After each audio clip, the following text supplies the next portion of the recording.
বন্ধু, কি? একটা ছেলে তার বাবার কাছে সাইকেল কেনার জন্য টাকা চেয়েছিল। তার ছোটবেলা থেকে খুব শখ সে একটা সাইকেল কিনবে, কিন্তু তার বাবা তাকে সাইকেল কেনার টাকার জন্য না করে দেয়, বরং তাকে আরো গালিগালাজ করে বাড়ি থেকে তাড়িয়ে দিয়েছে। তারপর সে হোটেলে কাজ করে, হোটেলে কাজ করেও তার সাইকেল কেনার মতো উপযুক্ত টাকা হচ্ছিল না।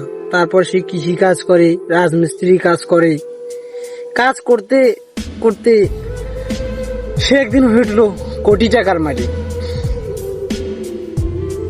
মিন্টু, মিন্টু রায়,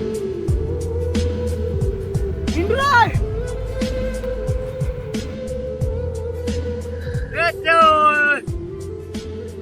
हाथ तारी बहाने की जोर